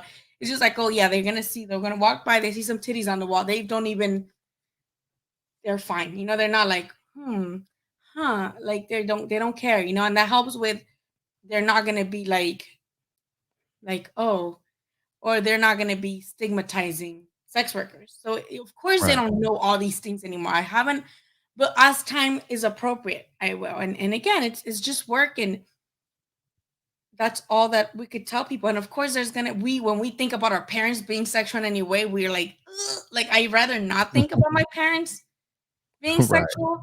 But then we also have to think not only as children, like having parents. Everybody has parents, right? Well, we all born with parents. It's detaching that thing of where we see parents solely as parents. Parents have identities to them. Parents have their own shit going on and needs. Like, do I I would want to hope think about so. my mom doing shit? Like, no. But at the same time, do I acknowledge that that's what she's doing because that's just what people do? Of course. So I also I tell people to keep that in mind. Like our parents and mothers specifically, and single mothers too, they're people too, and we wear our hats depending on what we're doing. And just because we're mothers or just because someone's a parent doesn't mean they can't engage in sex work or sex, period. Do we want to think about it? No. But do our parents have sex? Yes. Do their parents do sexy shit? Yes. Do our parents send news to it? Probably. These I days, know, yeah. I know my mom does, because that bitch is fucking. She's, if you think my mom's like so liberated, like she's crazy. My mom's more of a social life than I do. But I know, Oh, she's wow. always taking like those thirst straps, like not like, she's older, but like she's like takes her, like she wears really tight dresses and stuff. Her for demographic, for the dudes that love that, right? Like that she knows. So I don't think like, oh, like, oh, my mom. Like it's just like, oh, cool. Like she's her own person, and she, So I think as long as I'm raising, obviously not everybody's gonna think that, and people are still gonna have a problem. And I'm sure people are gonna be like, well, other kids are gonna make fun of them, but it's like, well, we'll talk about that when we get there. But I really think that I'm enough of a good mom where it's not going to be an issue. And again, like I like sex work, but I hope that eventually I don't do it. Like it's hard. Man, It's there's a hard. lot of successful women who, they got their start doing sex work, and then, wherever it doesn't have to be the end goal, is all I'm saying. Yeah. Look at Cardi Yeah. B, And then that's again, like an people example. age, and most of the time, sex work is more of an industry for people who are young, who still got their place and stuff in the right places and stuff. But it's like I think eventually, like maybe a couple more years, but I do right now. I enjoy it. I enjoy the liberty of being able to do it from home. That's another thing that I tell people, like parents and single moms. That's what a lot of times they're sex workers, because it's the best schedule. Like I film, my kids go with their dad every other weekend. That's when I film. I make all sorts of You content. can go and do I have all your all content. Yeah. weekend to do whatever, right? Or like if I do sessions, I tell people, my people know, like I only have every other weekend. Like, like don't be asking me to meet you like randomly or on a day that I have my kids, because I'm not gonna put my kids away to do this. Like I'll do it on my own time. Right. So that's the way it is. Like it's such an easy job to do when you're at home and you're not wasting gas and you're just doing everything from home. So that's the easy aspect of it. And people are like, wouldn't you like that? Wouldn't you like to work from home and not and at your own pace and at your own time? So I'm not saying that it doesn't become sometimes like, oh fuck, I gotta promote, I gotta do this. But again, I don't have those promotional issues because I'm public about it. Right. Other content creators are like, oh, hashtags, Reddit, posting on all these different red subreddits, posting on all these different platforms. I just gotta like remind people I got one sometimes. They're like, oh hey, like here's my ass. You want to see more? Click the link. So it's easier. And then when I have an influx of like new followers, it's like, oh hey, I also do this. And I Right. can't wait. Like the publication that I work for launches in February. So I can't wait to have also like a rotation of every other weekend. Like, hi, like these articles this week are by me. Go check them out. So people again notice the complexity of people and how being a sex worker doesn't mean you're not doing others. I mean, if you just do sex work, good for you. Like I would love to just, if I could just do that, but I like having more than one income. So, like I want more people to see the complexity of sex workers. No, And that's what I tell people, I like feel everybody who you. consumes sex work, everybody who consumes sex work. Obviously, you're not you don't be a fucking creep all up in the sex workers business, especially if you're like a subscriber at OnlyFans. And if you are, obviously tip your sex workers so you do build like kind of like a nicer connection with them. But try Mhm. to see them as more than just the person who makes you come. That's the only Ooh. thing, especially if you don't always know the people you jerk off to. You don't. Sometimes I don't. I'll just look up random sex workers. Like, oh, today I'm gonna look at this person's work, Right. right? And sometimes, but just after you already nutted and you're like back to normal, back to think of Thinking with think the of right them as brain again. actual people. You know, Mhm. just get into that mindset of being like, this is an actual person. Right. That's it. That's like the advice that I could give people. Like, see people as people, even though they provide that service. And if you No, do that's follow them on great social media, advice. yeah, like if you see them, if you do follow them on social media, and they're kind of more also like they don't just share their stuff, but they also share parts of their personality. Try to appreciate that. I guess that's like No, that's I my mean advice. you have some great insight and great advice. I feel like there's a book coming. There's got to be a book coming at some point. I don't know when, but it seems like there has to be because you have and make so many great points about all of this. And I'm with you on that. I really think that it's the next big thing. I think that sex work becoming more normalized in the future I is do want to. it's the next big thing in my opinion. The next taboo topic that is going to become more normal, like in this world, like it has to, like with Yeah, like how you're talking about like your children like learning about like how normal it is for you to be walking around the house naked or whatever, right? Like dude, like like with everybody that knows about like OnlyFans these days and everything like that. Like eventually, like when the kids these days grow older, like it's not going to be like some crazy taboo topic, and it might be something that's way more welcoming, kind of like back in 20 years ago, or probably sooner than that. Like being gay was like a crime in so many ways. Now it's way more welcomed.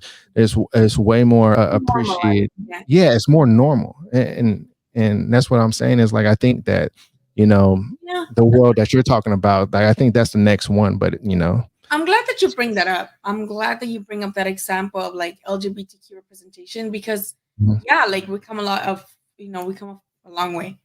Because yes, it's more normalized. I walk in the street and I have a lot of gay friends. Again, my kids are also very open to they just in their world, like you said, it's already existed for us. I remember growing up and there was one gay guy in our rancho and it was like stigmatized. It was like almost like it was shameful, like don't even go look, don't even talk to him, don't even look at him, type of stuff where he was kind of like the joke of the town, as fucked up as it sounds. Right. And now it's like my kids, I'm glad that my kids didn't grow up like that. We go out, we have gay friends, but also we go out, we say gay. I live in Long Beach, for fuck's sake, like bunch of the whole gay community here. So we go and it's like, oh, my kids are not gonna be like wondering what the fuck is going on. Like they're just, why is everybody acting like this? Because it's taught how you react to things. They're just like, it's normalized. And you're right. I hope sex work becomes like that. And again, not like it's a lot of parallels with that, because like I was talking to you about how even though it's normalized doesn't mean people don't suffer violence. It's kind of the same with gay people. Anybody in the Yeah. LGBTQ umbrella is more normalized, but they do face more violence in the and I maybe a heterosexual person. So Yeah. it's a good example that you brought up, but I do hope that, and I did want to write like about that. Um, but I wanted to first, again, my kids grow older and I explain to them, um, and then go into the venture of writing about it and being more open about it. Because I'm gonna tell you this funny ass story. My son, I was washing dishes the other day and we were listening to like, sometimes I listen to like fucking Megan Thee Stallion or like Cardi B and shit Right. while I'm washing dishes.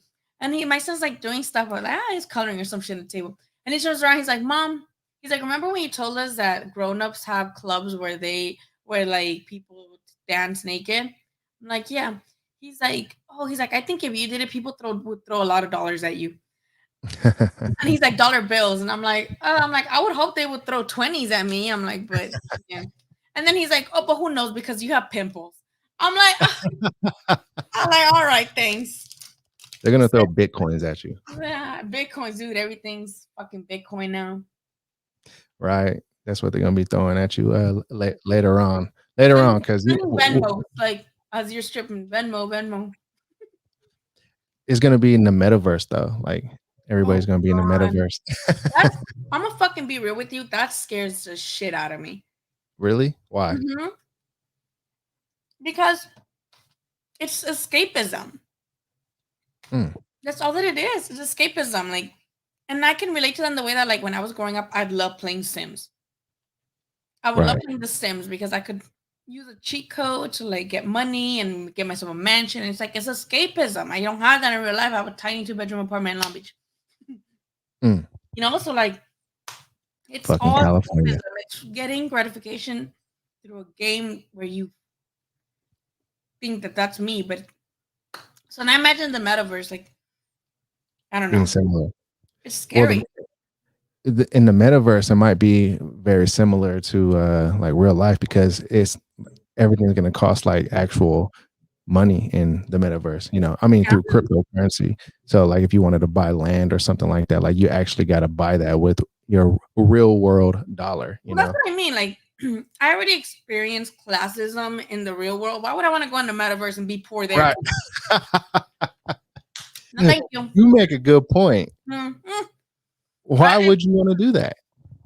that's what I No. mean. Like, luckily, and that's what I tell people. Like, I can't shame sex work because I make my rent and bill money through my vanilla job. But I travel with my sex worker job. I buy my kids stuff that they want, with stuff that me growing up I wouldn't be able to have. Like my kids have an iPad. I never had a fucking phone up until like 11th grade. And it was like the tiny Virgin mobile phone, like, or Metro PCS, right? Like, I'm Right. able to take my kids with me to explore. I know it's a big thing, like, oh, children are annoying. Children are what you mold them and how they're little people. They have personalities, obviously, but like, I love traveling with my kids. Like, we travel. Obviously with the pandemic, it's hard, but I've been able to travel. I paid off my car. I've only been doing OF for 1 year. I was able to pay off my car completely. That's Right. awesome. My insurance went down. So even if I stop or for some reason I have to stop, because I don't tell my vanilla job I have an OF, right? I don't think they Mhm. would care if they found out, but if I'm like, okay, well, I already facilitated my life with, I don't have a car payment. My insurance went down really like a lot. And then I'm just like, okay, like I was able to have a savings. I'm able to start a college fund for my kids with this money. Right. Like That's awesome, man. I'm like, it already gave me that. So I can't, that's why I told you I'm selective too about the people that I help, because there's a lot of people who want to do sex work because they think it's fast money, which is going to be a hard realization that no, it's not. But all easy money, I mean, it's not. But also because of the stigmatization, people want to make money off of it, but still be talking shit about sex workers or like See, be this embarrassed about it. this is the part of doing sex work that the people who criminalize it and look down upon it, they don't even think about the great things that it's doing for the people that are doing it. They just look at it like, oh, look at these horny people just putting out this sexual content and brainwashing the Poisoning youth. They minds. don't they don't think about like all the great things that it's doing, because in most cases in every part of the world, like people have their vanilla job, and a lot of times the vanilla job just isn't fucking enough because these wages at all these jobs, they don't pay people enough. So And you're then you working for take other people. You're making other people money. and you're making the next person be rich, right? And then you got the person who works at the vanilla job and they have their OF, and now they're making more money than they do at the Yeah, vanilla job, but to keep the vanilla job, right? But you're making yeah, more money doing that, and you're able to start a savings account for the kids for yeah. college. You're able to go on vacations and trips. This is how people should be living anyways. People shouldn't have to work Yeah. every single day and Yeah. have no life, That's what I tell because people. you do that and then you're 85 years old on your deathbed, but you died way back in when you were 40 years old because all you did was that fucking job. So I think Yeah. people should And appreciate there's it. no class Appreciate mobility these days. Like there's very little class mobility these days. People have this myth of working hard gets you somewhere, but it's not just working hard. There's systemic things that prohibit a lot of people from being able to even achieve any success. There's class, gender, uh, race that plays into all these things, and that's what's also helped me with sex work. I don't know if you know or you've seen my post, but every month I donate $100 to either a nonprofit hmm or I do mutual aid. That's Um, what's up. every month $100. So either I will do like I did like this Pomona organization not too long ago. They were doing a toy drive, so I donated $100. But also, there's sometimes you like, oh, Venmo me $100. I'm a person of color without shelter. I'm trying to escape an abusive relationship. Blah blah. Then it's more of a single person mutual aid type stuff. And I was also able to. I send people groceries through Amazon Fresh too. Um, Whenever Amazing. I see people need like, oh, I don't need food, I'm like, well, I don't, if it's someone I don't know first per se, like I'll be like, oh, well, if you want, I could send you. I do Venmo them, but I'm like, but if you need food, because sometimes that's what they're asking for food, and I need Yeah. groceries. I'm like, if you're comfortable enough to give me your address, I will Amazon Fresh you some groceries. That way, you don't have to leave anywhere. And you're like, I've done that. I've done that a couple of times. So the next time any of you judge Liliana, you need to know that part about Liliana is Yeah, that she does good deeds for the people who are in need.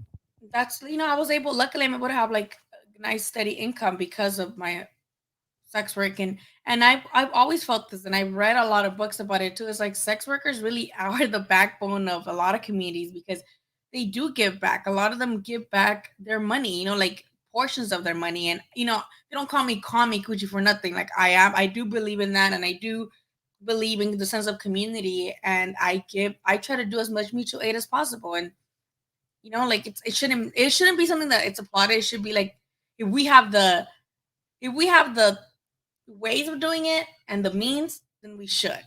Like we should take to help each other out. And it shouldn't be like, oh hell yeah, like thank you. But like it's also should just be like, hey, like, let's just help each other out. Like people need stuff. Here you go.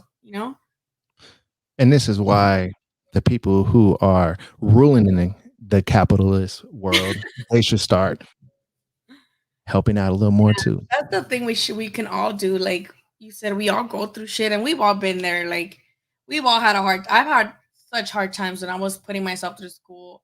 That's why like I also try to help mostly like other like single moms because I'm like, fuck, dude. Like a lot of times I put myself through college bartending and I'm like, I remember I would cry because I would spend all my money on bills and the elotero would pass by, like honking his Right. little. And my kids are like, Mom, can I please? And I didn't have a single fucking dollar to like be able to buy them a fucking elote. So Yeah. I think about that. I'm like, oh, dude, like, luckily, I complain about my apartment being small, but I'm able to in California live by myself. Just me. It's California, y'all. This is fucking expensive over here. It really is. It's too expensive. California is out Yeah. of pocket, So I literally. don't, no shame to people who get government assistance, because government assistance is the bare fucking minimum. They give you the bare fucking minimum. As someone who used to be on it for a year in like 2014, they give you the bare fucking minimum. And I don't have anything like that. I don't even get child support. So I'm like, I'm lucky that I owe it to sex work in a way, because I could be, if it wasn't sex work, my second job would have to be something that I work weekends, something that I work crazy fucking night hours, and it would take me away from my kids. So I owe a lot of things to sex work, and that's why it's so important to leave that stigma behind, because I have what I have. Not only, I'm not gonna say I don't, my other jobs are not great. They are. I love my job, but I'm able to do this and be able to make it forward because of sex work. And That's fucking awesome. Yeah, let's get that. Let's get that round of applause going on. That's some real talk, man. It does more good than it does bad. Yeah, it's not bad. Like, it's just, I mean, there is that, like, For oh me, well. The yeah. only thing I can see bad about sex was, and we can get into this part if that's okay. I don't know if I'm talking too much, but no, we're good. We're good.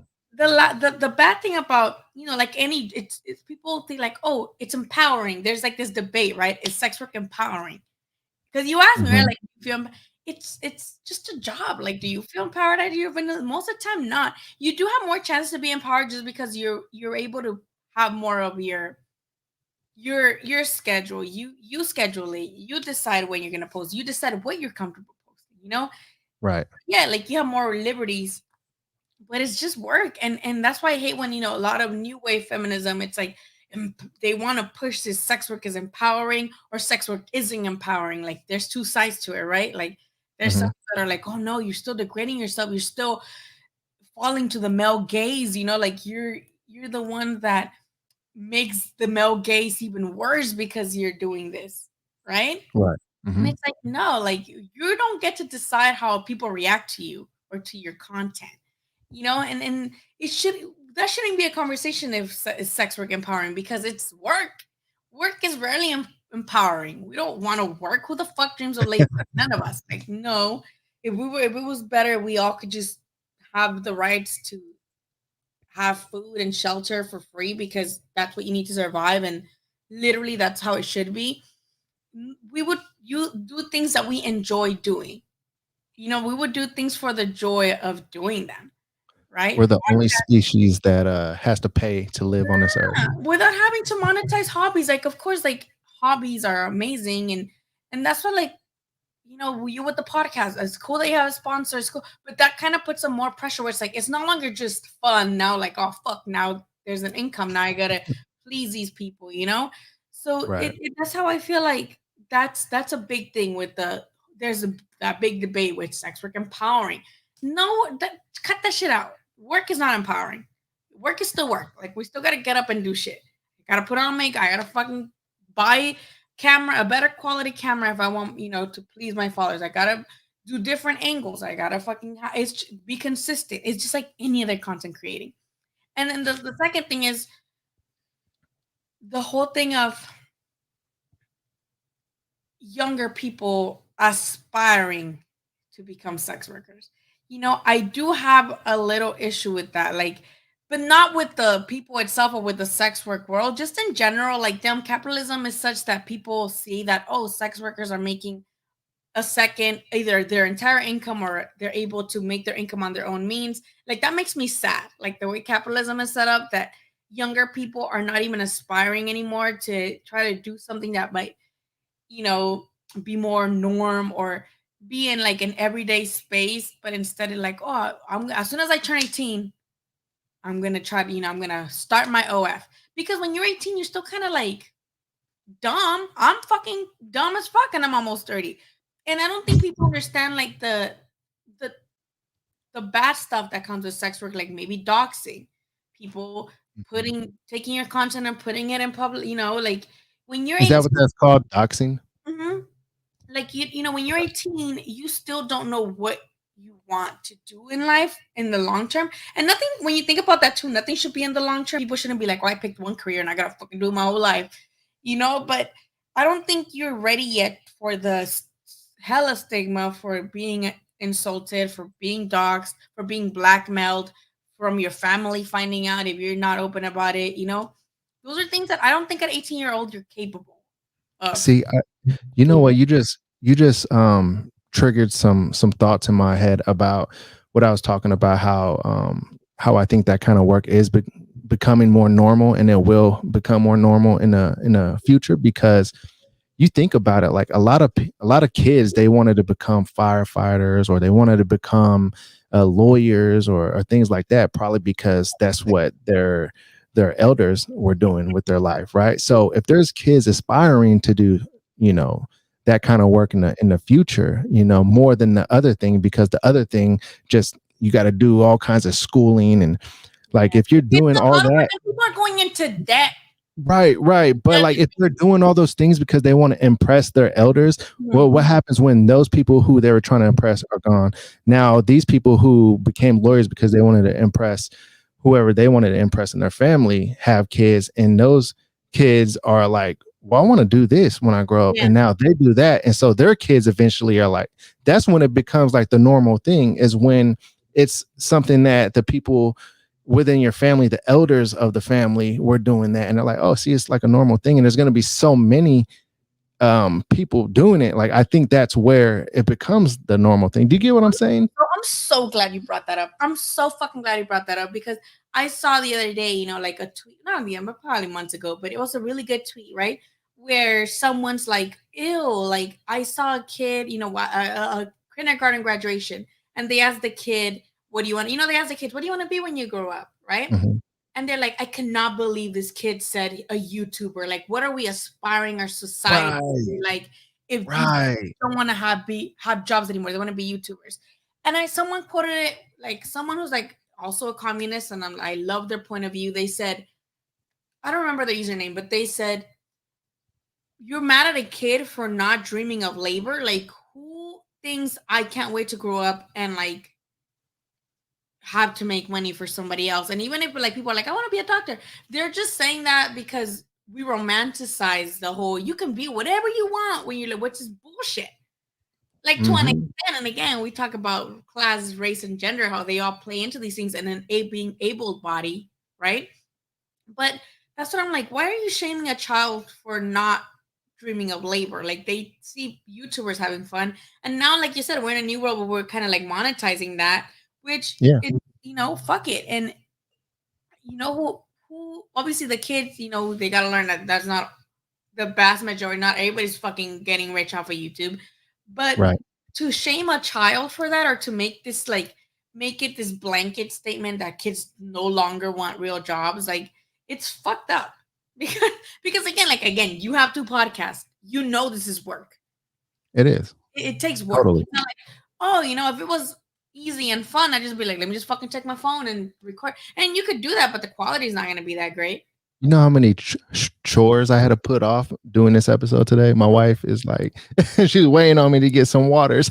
She's like, Yeah, you're no. supposed to fill up these 5-gallon jugs. I'm And like, that's what I okay. tell people, like it's work. You're still putting effort, time, and money, right? Because you got to buy equipment, you got to buy microphones. You don't want the Yeah.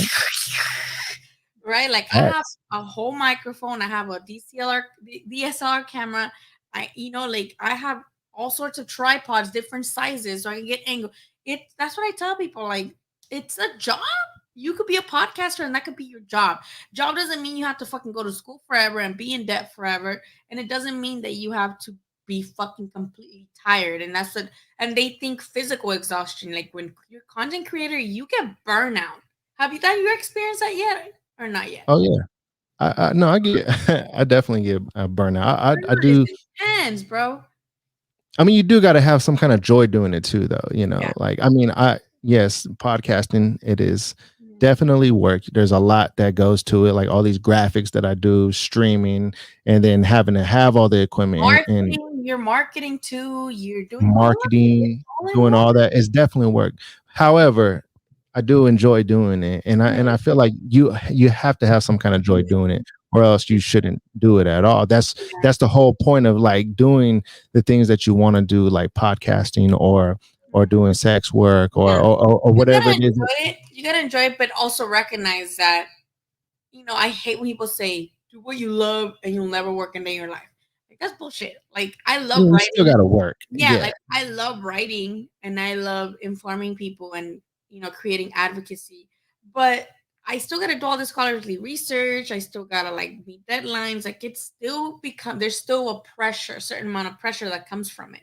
So that's why it's like, no, it's still work, but at least you're doing that instead of something you might not want to be doing, like you said. right. Yeah. Totally, totally.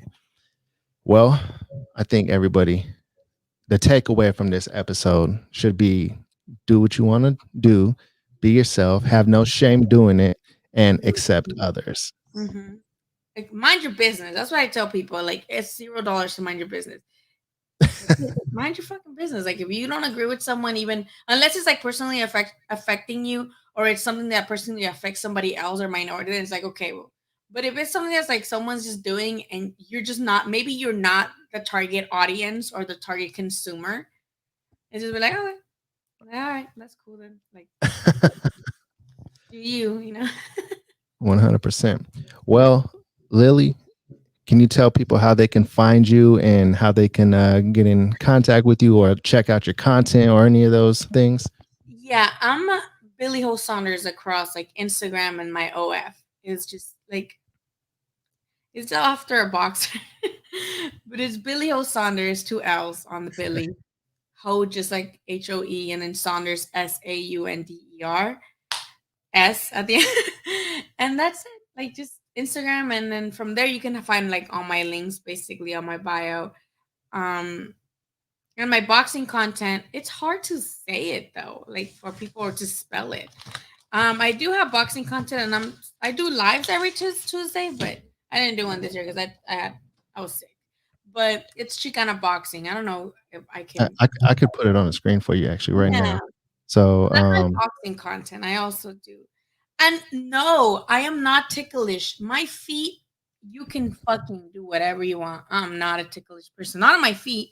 My tummy's ticklish, but my feet, I'll just like, even if it's a stranger touching them, I don't get ticklish. I don't know why. did I get it right? Chicana Boxing on YouTube. Oh yeah, yes. That's basically my YouTube, and I do like interviews and stuff like that.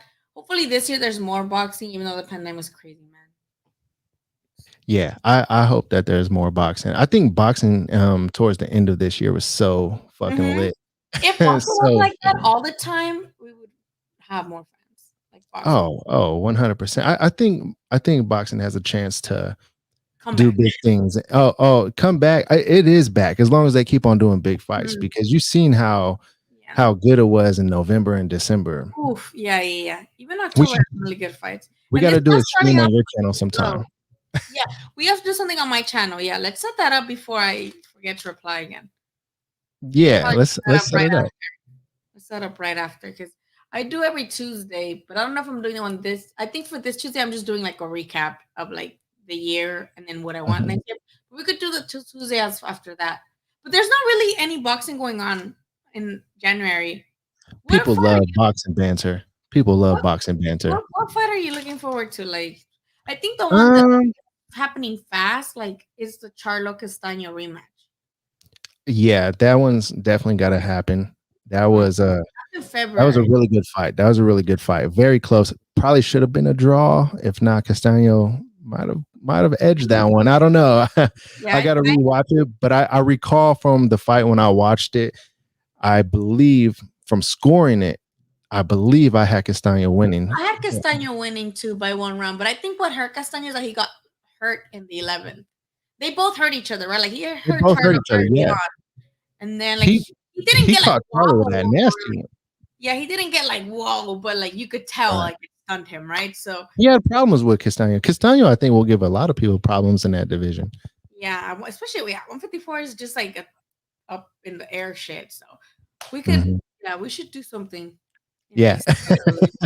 And then that way you could try melon. You could see how you like melon. I'll send you the link and then you could see. It sounds great. Well, everybody, I hope you all enjoyed this podcast episode with Liliana, aka Common Coochie. Yeah, so go and follow her on Instagram and check out all of her links. Should we end this episode with a foot commercial? Hey. Yeah, so when we get off, don't go nowhere. No. All right. Thank you all for tuning in and stuff like that. Yeah, go to the link in the description of this YouTube video and get yourself a fleshlight. It supports this podcast directly with that link. Smash that like button and subscribe to the channel. Peeps, we appreciate you all for watching. And we out. What's going on, everybody? This is Daddy Goodz. Welcome to the Plenty of Feet podcast. This is a foot fetish podcast. However, we talk about whatever the fuck is on our mind. So tune in, enjoy the fucking show, baby. Oh, and today we got Liliana, aka Common Coochie. Check out her OF link. Of course, that's on her Instagram. Her Instagram is in the description.